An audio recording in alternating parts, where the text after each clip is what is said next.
Hola con todos, ¿cómo están? Muy buenos días. Bienvenidos a una sesión más de química. El día de hoy les traigo lo que sigue del último video que habíamos compartido, es decir, lo que continúa después de geometría molecular y polaridad molecular, un breve resumen que les había mostrado. El día de hoy entonces vamos a continuar. Pero antes, primero, permítanme saludarlos a todos y además de pedirles que se cuiden muchísimo, que si salen a la calle, ya saben, hagan aislamiento inteligente. Es importante que nos cuidamos y nos protejamos, ¿ok? Bien, entonces, como les estaba diciendo, vamos a continuar bueno, con lo que habíamos empezado. En este caso, habíamos empezado a ver lo que eran los enlaces químicos y pues entonces el día de hoy vamos a continuar con lo que sigue. Entonces me estoy refiriendo a lo que es las fuerzas intermoleculares. ¿Ok, chicos? Bien, entonces ya estás listo, lista con todos tus apuntes para poder tomar anotaciones de este breve resumen.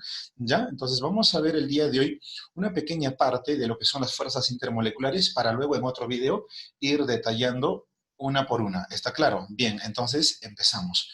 Al hablar de las fuerzas intermoleculares, pues nos vamos a referir a los objetos que nos rodean. Por ejemplo, puedo hablarte de un vasito conteniendo agua, una botella conteniendo aceite, una botella conteniendo gaseosa.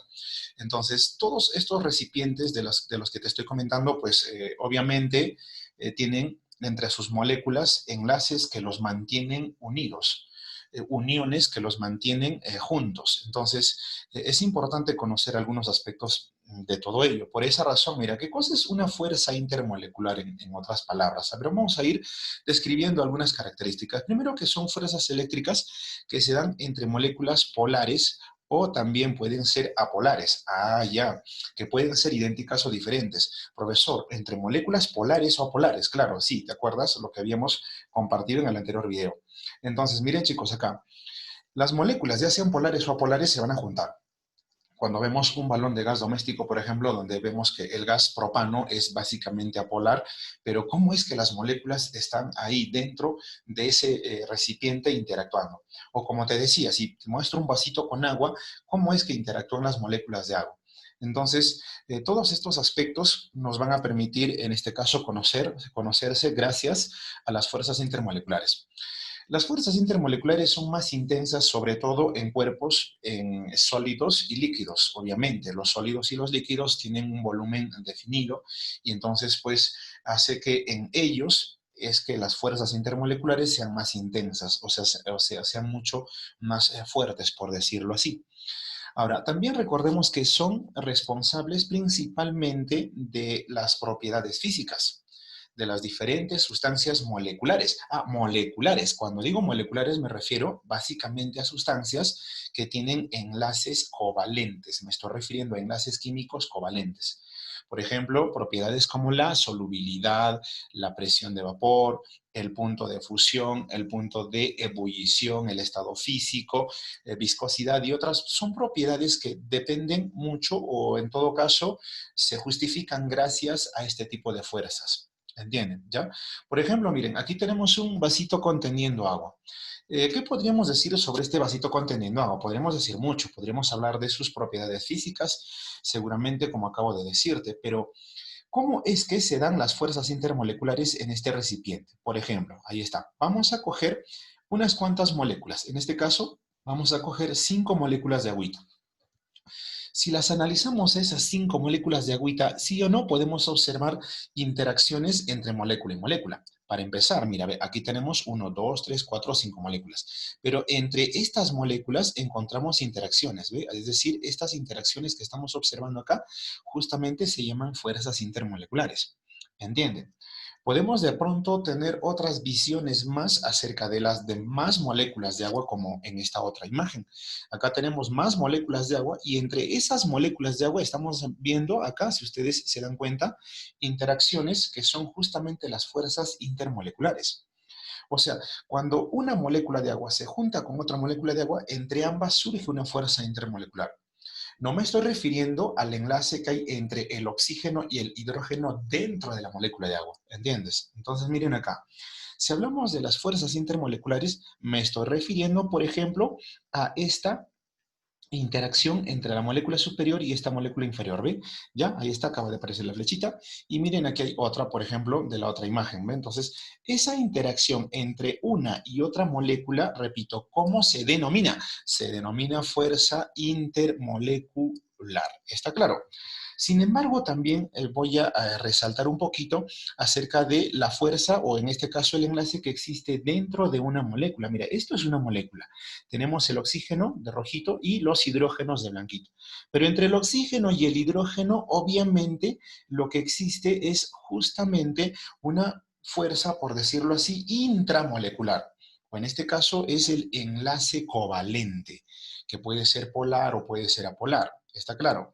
Entonces, si nosotros comparáramos la fuerza intermolecular, o sea, entre una y otra molécula, con la fuerza que existe dentro de una molécula, entonces, pues lo que vamos a notar es que en intensidad las fuerzas intermoleculares son más débiles que los enlaces interatómicos.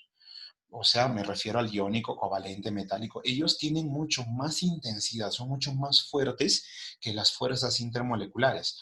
De ahí que podemos llegar a una conclusión diciendo que las fuerzas intermoleculares son más débiles o son menos intensas que las fuerzas intramoleculares o que los enlaces químicos covalentes. Así de simple.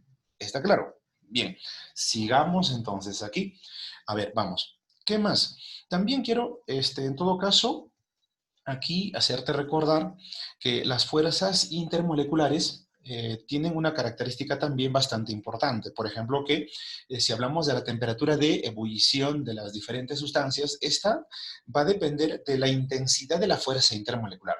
Cuando la fuerza intermolecular es recontra intensa, entonces su temperatura de ebullición será alta. Pero si la fuerza intermolecular es débil, de baja intensidad, entonces la temperatura de ebullición también será baja, obviamente. Por ejemplo, si nosotros observamos acá, de nuevo, ahí está, un recipiente conteniendo agüita. Y al lado tenemos otro recipiente conteniendo alcohol. Entonces yo puedo preguntarte, ¿cuál de estos dos líquidos tiene mayor intensidad de fuerzas intermoleculares? ¿El vaso, o el agua en este caso, o el alcohol? Entonces, lo que necesitamos conocer es, en este caso, la temperatura de ebullición. La temperatura de ebullición del agua, 100 grados Celsius, a nivel del mar, claro está. En tanto que la temperatura de ebullición, por ejemplo, del alcohol, viene a ser aproximadamente 78,3. Si yo veo esto, este dato, entonces digo, ah, fácil, profesor, mira, el agua va a hervir a 100 grados y el alcohol a 78,3, ¿cierto? Entonces quiere decir que el agua tiene mayor intensidad de sus fuerzas intermoleculares en comparación con el alcohol. ¿Entiendes? Pero ¿y qué pasaría si te pido que compares con el aceite? Por ejemplo, el aceite de oliva tiene una temperatura de ebullición 190 grados. O sea, quiere decir que si el aceite de oliva tiene una temperatura de ebullición de 190 grados Celsius, quiere decir entonces que el aceite de oliva tiene más fuerzas o sus fuerzas intermoleculares son más intensas que en el agua y las del agua son más intensas que las del alcohol. ¿No? O sea, podemos comparar entonces. Ah, ya. O sea, a más temperatura de ebullición, entonces quiere decir más intensidad de fuerzas intermoleculares. Pero, ¿qué más tendríamos que recordar en este caso, aparte de lo que acabo de decirte, justamente, ¿no? Lo que acabo de decirte. Es decir, que a mayor intensidad de fuerzas intermoleculares, mayor temperatura de ebullición. ¿Qué más? Mira, simple. Por ejemplo, acá, en los líquidos, por ejemplo, en este caso como el agua, en su superficie se forma una especie de capita, una capita superficial donde las moléculas se reacomodan y van interactuando unas con otras, obviamente molecularmente, es decir, se manifiestan las fuerzas intermoleculares en esa superficie. En líquidos como el caso del agua, por ejemplo, eso le permite, en este caso, ser medio de transporte para insectos que en realidad no van a nadar, sino van a caminar. Por ejemplo, hay arañas, por ejemplo, hay zancudos que pueden caminar por la superficie del agua y estos no se hunden. Y eso tiene que ver justamente también con las fuerzas intermoleculares, es decir, cuando las moléculas se van acomodando en la superficie, van generando una fuerza intermolecular bastante intensa. a esa cualidad de los líquidos que le permite, ¿no?, a los insectos caminar por su superficie, sí o no, tú la conoces como tensión superficial. Y la tensión superficial justamente en el caso del agua y los líquidos, pues es variable, claro está, va a depender de la intensidad de la fuerza intermolecular. Pero lo que podemos comprobar así rápidamente, obviamente, es en el caso del agua. Si tú, por ejemplo, te lanzas en una piscina de panza, ¿no? Caes de panza, oye, pobre de tu abdomen, sí o no te va a doler. O si te caes de espalda, si te lanzas un clavado y caes de espalda, podrías lastimarte la columna. ¿Por qué razón? Justamente debido a la tensión superficial, que no es más que simplemente una manifestación de las fuerzas intermoleculares. ¿Está claro? ¿Ya? Entonces, chicos, eso es lo que vamos a ir ya ampliando más adelante cuando toquemos los diferentes tipos de fuerzas intermoleculares.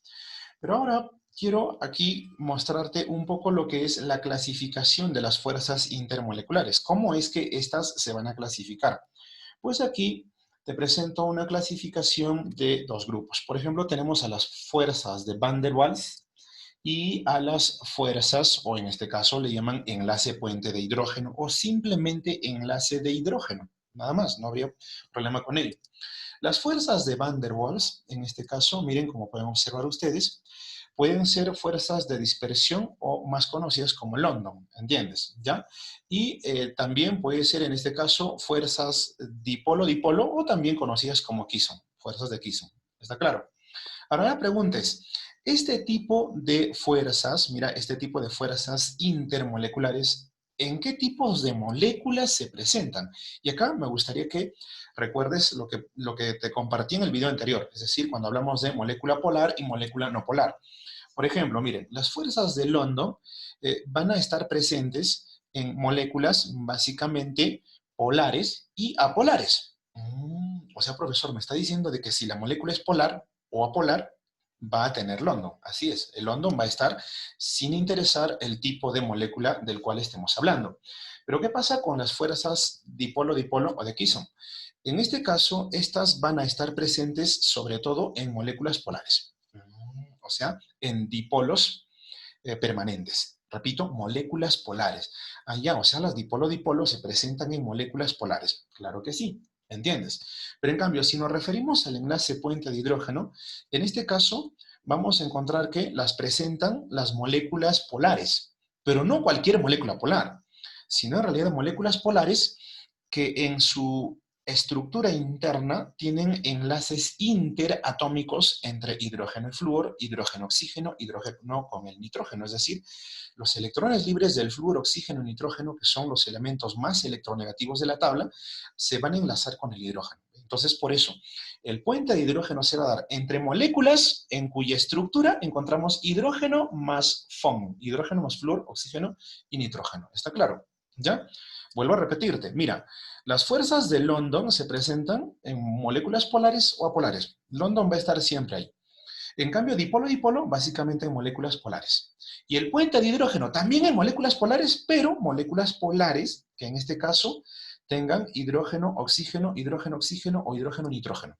Claro, posiblemente hayan otros tipos de moléculas que en este caso también seguramente vamos a ir observando ya cuando estudiemos a cada uno de estas fuerzas, ¿ya? Por ejemplo, mira, acá te muestro la fosfina. Esta fosfina, ¿cuál de estas fuerzas va a presentar? A ver, entonces alguien diría, no, profesor, ¿qué fuerzas va a presentar la fosfina? Sí. Entonces, para saber cuál de estas fuerzas presenta, lo primero que tú necesitas saber es qué tipo de molécula es esta fosfina. Si te fijas, sí o no, la fosfina tiene en el átomo central 2 electrones libres. Oye, y cuando la molécula tiene 2 electrones libres en el átomo central, ¿cómo se llama? Sí, dilo, dilo. Ah, ya, molécula polar, ¿sí o no? Entonces, chicos, esta es una molécula polar. Y si es una molécula polar, entonces, ¿qué tipo de fuerzas debe presentar? Pues va a presentar London, que siempre está, y el dipolo-dipolo.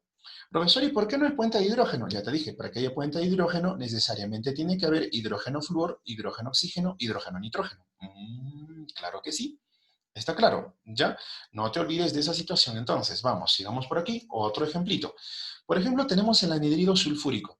En el anhidrido sulfúrico, vamos, dime, ¿qué tipo de molécula es esta? Pues si te das cuenta, mira, el azufre, átomo central, no tiene electrones libres. Y además se une al mismo tipo de elemento, es decir, a oxígenos. Por lo tanto, se trata de una molécula apolar o no polar. Y si la molécula es apolar, mira, fíjate, ¿dónde encuentro apolar? Apolar, miren aquí. Las moléculas apolares únicamente presentan fuerzas de London. O sea que, en este caso, si tú detectas una molécula apolar, de cajón, recuerda, por favor, lo que tiene es fuerzas de London. ¿Entiendes? ¿Ya? Aquí un ejemplito más. Por ejemplo, ahí está, tenemos nuestra agüita. Este agüita, si te has dado cuenta, en el átomo central tiene electrones libres. Y repito, cuando el átomo central tiene electrones libres de frente, ¿qué tipo de molécula es? Polar. Mira, molécula polar. Y si la molécula es polar, encima tiene, mira, unión hidrógeno-oxígeno, hidrógeno-oxígeno, mira, hidrógeno-oxígeno. Cierto. Cuando se da la unión hidrógeno y oxígeno, entonces vamos a encontrar el enlace puente de hidrógeno. Profesor, pero London también, claro, London va a estar siempre, ya te dije, presenta London, pero también tiene puente de hidrógeno. ¿Está claro? Ya, London y puente de hidrógeno, entonces es lo que vamos a encontrar en este caso. ¿Ok, chicos? Bien, entonces, por el momento nos vamos a quedar ahí y en otro video les voy a compartir ya entonces la explicación de las fuerzas de London, dipolo-dipolo y fuerzas puente de hidrógeno o enlace de hidrógeno simplemente. Muchísimas gracias. Hasta la próxima. Ok, jovencitos. Chao.